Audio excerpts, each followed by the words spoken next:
Okay, excellent. Well, welcome everybody. Thanks for joining in, Tony, Lisa, and Bill. Tony Parker, good to see you. So tonight we're very excited to have Dr. Brous come on, and we're going to be talking about Brain Health 101. And yeah, so this is going to be, it's going to be exciting. So Jody, whenever you're ready, you can share. And we'll get this rocking. Okay, so tonight, Brain Health 101 with our special guest, Dr. Richard Brous, Avoiding Dementia with Cognitive Health, and it is brought to you by Your Wellness Project. Your Wellness Project was created to educate people on topics from nutrition and supplementation to going green. The better educated you are, the better decisions you can make for your health, and it's covered through newsletters, wellness resources just like this. So tonight we're covering your brain, and your brain is the most important part of your body. Every physical act you perform, every emotion you process, and every thought you come up with originates in this very complex emotion or organ, which is why it's so critical that we take good care of it. And the good news is age-related mental decline and brain disorders like dementia are inevitable. So in this webinar, we will discuss dementia and its symptoms along with simple steps that you can take to avoid it and keep your brain healthy. So let's talk about what you're going to learn tonight. So in this webinar, you're going to learn excuse me, what dementia is and what causes it, the symptoms of dementia, how to keep your brain healthy, and what you can do to prevent it. And of course, we're going to cover just a little bit more tidbits to help you along the path as well. Tonight, we have a very special guest again. I am so excited to talk with Dr. Brous again tonight. So Dr. Richard Brous is a chiropractic physician, biochemist, certified clinical nutritionist, teacher, author, and lecturer on health, preservation, and disease prevention. He has a strong, strong passion for helping people feel better and take control of their health. He founded the Sunnyside Health Center and Chiropractic Clinic in 1977, and he accomplishes helping people take control of their health by designing individual programs for his patients using diet, exercise, stress management, and the use of proven nutritional supplements. So Dr. Brous, thank you so much for coming in to chat with us tonight. So I will hand it over to you. Take it away. Well, thank you very much. I certainly appreciate this privilege of being with you, and it's amazing that we're talking about the brain, because what we're talking about and how we're presenting it and the actual stimulus that we're getting from this screen and from the audio has to be processed through a very complicated set of neurons, and that's based upon our experiences as well. Dementia is not that you forget where you put your keys. Dementia is where you have your keys in your hand, but you forget where your car is at. The bigger issues become really, really important.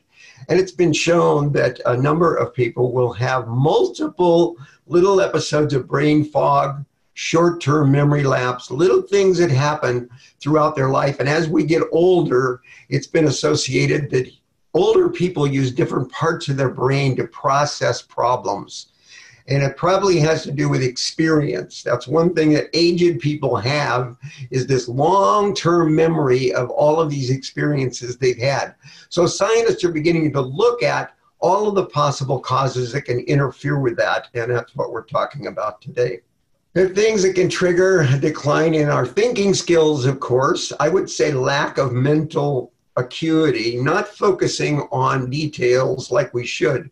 We're designed to be problem solvers, not just creating problems, but also figuring out how to solve the ones we've created. And this affects every relationship and all of our behavior and feelings that we have with other people. What causes dementia? Scientists used to say that it was due to damage to the brain cells to where the cells died. And when I was taking neurology a million years ago, we studied the fact that people lose brain cells as they get older.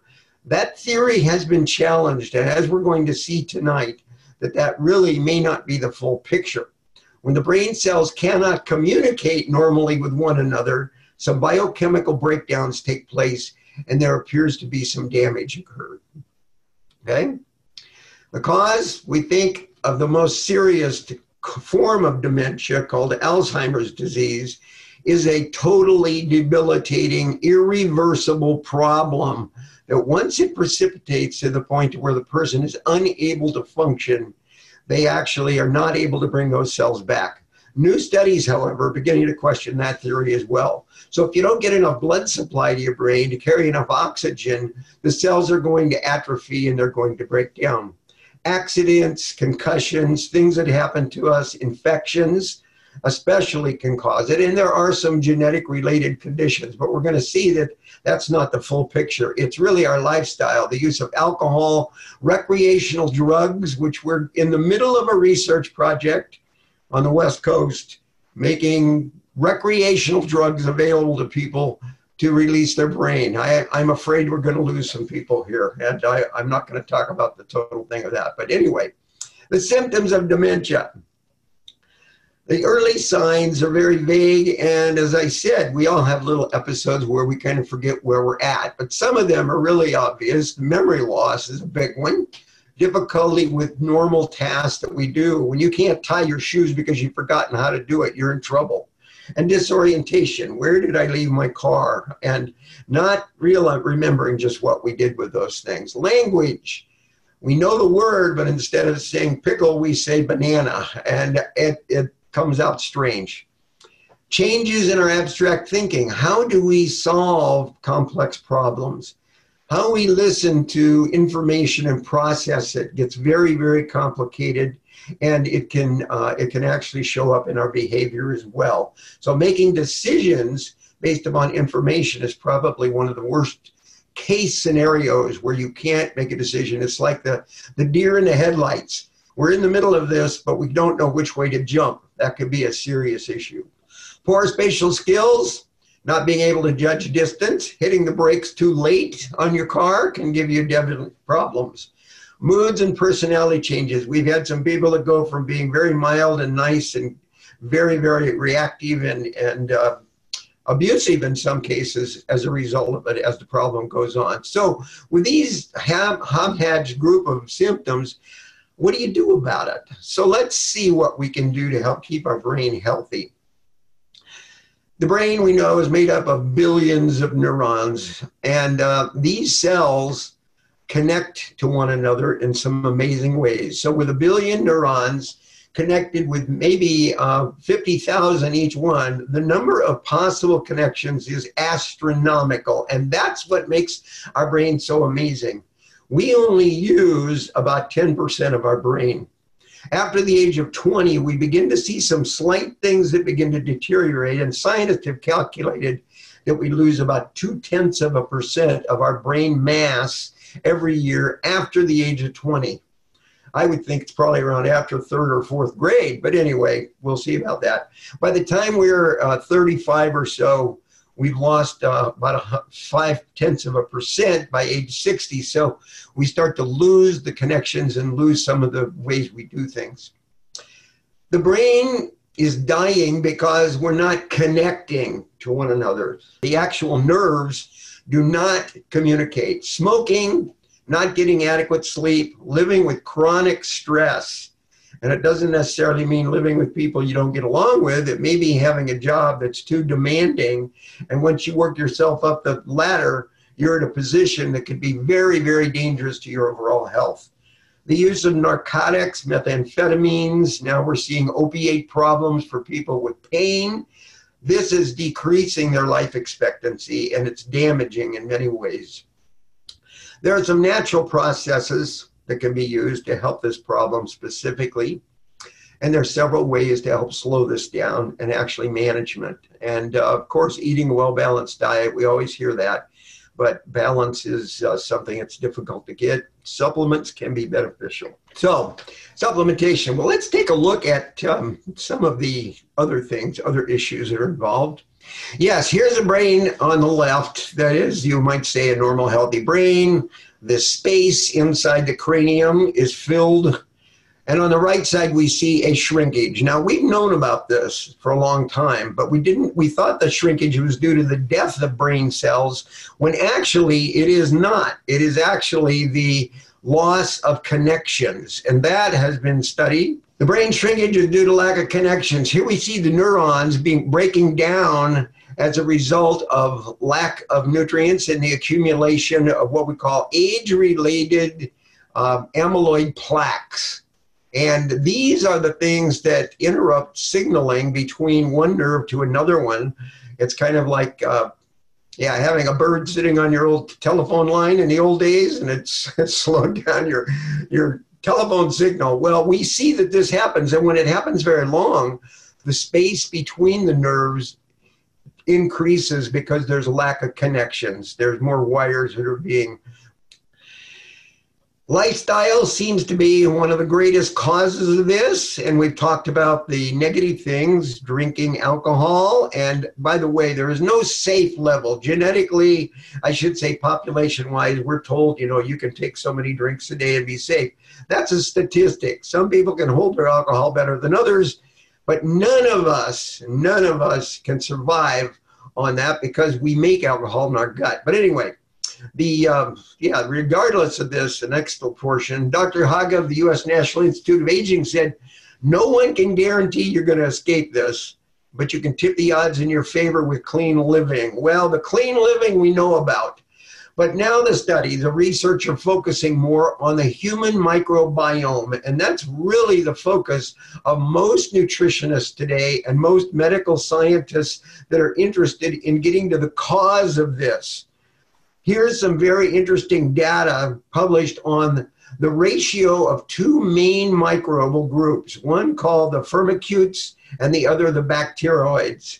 And you'll notice that in the child, there's very small amounts of firmicutes and large amounts of bacteroids. As time goes on, that ratio changes dramatically. People who tend to die between the ages of 65 and 80, which is considered to be, quote, the normal age, have a different ratio than those people who live longer than 100. And so scientists are beginning to focus on this and saying, wait a minute, you mean the microbes in our gut are more important than probably even what we thought those other issues were? And in reality, that is true. Now, of course, the microbes grow on food that we feed them. So let's take a look at the next slide, which simply points out the fact, a study done just last year and published this year in Japan showed that gut microbe balance between the bacteroids and the firmicutes strongly suggests dendritic deterioration. The dendrites are the connections, the little axons between the nerves, and they contribute more to dementia and Alzheimer's. So protecting those connections is the most important thing we can do. Now, Shaklee scientists have been working in this area for quite some time, and I just want to say that knowing how to reverse this has been an ongoing scientific project. Shaklee scientists have found that the problem is the polyphenols that we get from Chardonnay grapes, green grapes, the red grapes, the mangosteen, those antioxidants that are in our colored fruits and vegetables cannot get through to the nerves, through the dendrite. But the mono antioxidants, the monomers can. Chardonnay grape seeds contain a monomer phenolic compound that will penetrate through the brain and actually into the nerves through the blood-brain barrier and help to reduce amyloid plaques, which tends to allow reconnection. The research is going on right now, and to what extent, we're not sure. But we know that people who've used the Chardonnay grapeseed extract found in the MindWorks have actually shown better improvement in their short-term memory.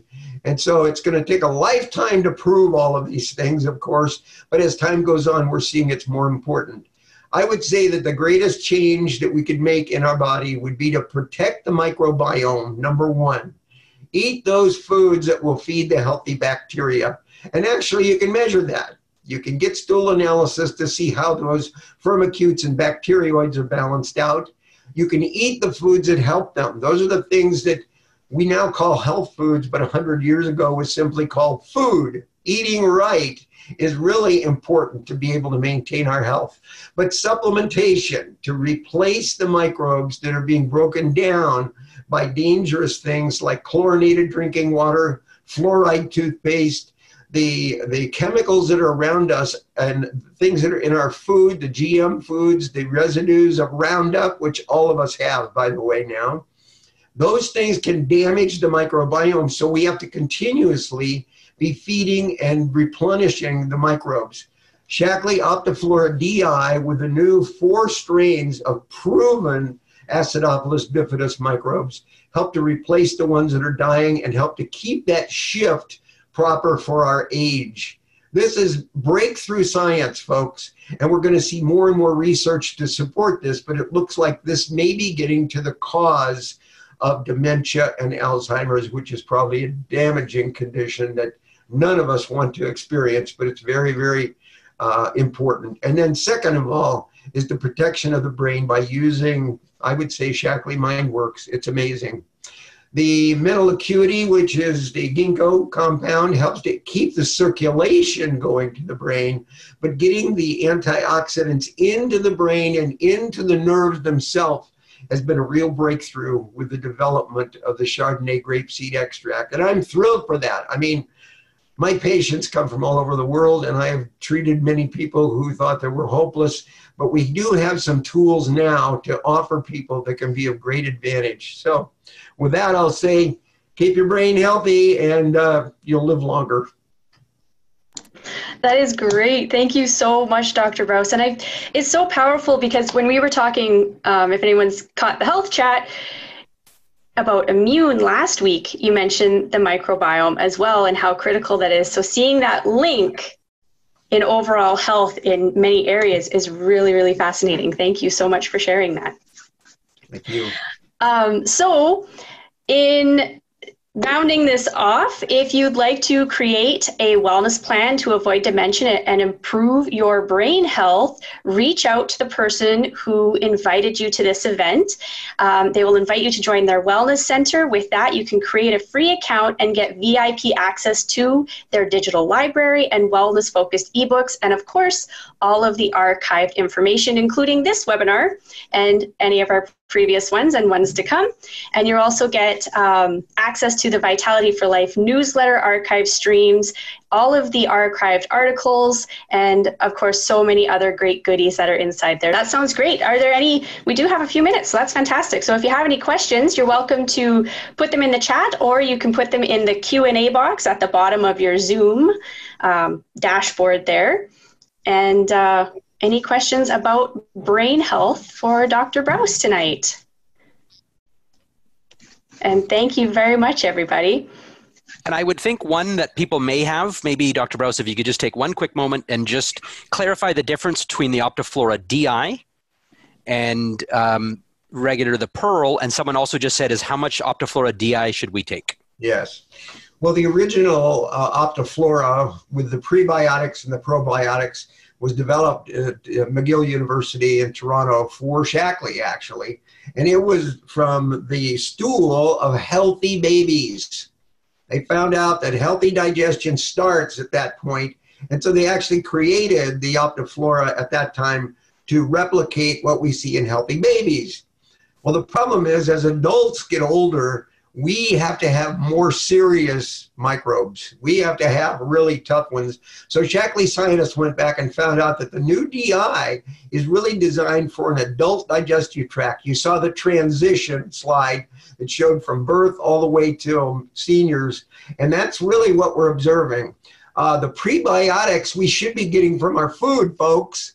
All the green vegetables and healthy fruits and whole grains, those things provide the prebiotics. And with the Optiflora prebiotic, they had to add that because it was specific for those baby microbes. I call them baby microbes, but it's the flora that's found in newborn babies. The ones for adults, we should be eating whole food. We have teeth to chew and grind that food. And we shouldn't have to rely upon an inulin starch from Jerusalem artichokes or otherwise to support it. We get it from our diet. So eat right and you won't have to worry about the prebiotic side of it. Okay. Here's another one from Bob Ferguson, would you recommend taking both MindWorks and Mental Acuity? I would. And in reality, they do two different things. But also the research on Vivix is showing that it prevents inflammation. And I think that inflammation may be the foundation of every chronic degenerative disease, and it just depends on which organ fails first or has the most oxidative stress. So inflammation is helped with the Vivix, and the research shows that is true. And so I'd say Vivix is going to be the next on the list. Perfect. How much MindWorks should we take? Well, if you're eating right, you might only need one a day. If you're behind, you may need some support. And when I say MindWorks, the support system to get that through is quite amazing. I didn't discuss the coenzyme Q10, which has been shown to be to be deficient in dementia patients as well. We're supposed to make coenzyme Q10, but as a supplement, we may have to partner the MindWorks and Mental Acuity and the Vivix with CoQ Heart, because the research shows that coenzyme Q10 is also deficient. That's a serious antioxidant that may be as important as any of the other antioxidants we've discussed. The research is still going on, and we're all students. I mean, I'm sitting here not as an expert. I am a student in this, and I'm so excited that we're finally giving the emphasis on nutrition that we should. That's excellent. And another one too is, is there any research on preventing dementia for those who have injuries like concussions? Oops. Absolutely. And I treat people who have had accidents from hang gliders and gymnasts and car accidents and all. And there's a series of things that should happen. We've learned a lot from emergency medicine. Begin the infusion of a very common nutrient called mannose. Mannose decreases the inflammation of the tissue, the brain. When we have a concussion, you don't have to have a broken bone. It's that put a tomato in a gallon jar, put the lid on it and shake it and watch what happens. A ripe tomato. That's what happens to the brain in a concussion. The jar doesn't break, but the inside is what's damaged. So everything we've talked about can be important in recovery. So if the person survives that initial inflammatory reaction, then the other nutrients we've discussed become very, very important. But we've got to do the emergency stuff first. Mm-hmm. Now, when you're talking about trauma, you've got a whole different guideline than chronic degenerative problems. Mm-hmm. No, that's great. Thank you very much for that. And what about for younger people dealing with attention issues?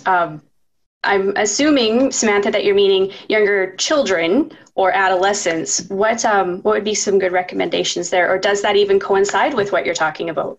The number one problem that I see, and I'm a great-grandfather, okay? I've got 10 grandchildren and 2 great-grandsons.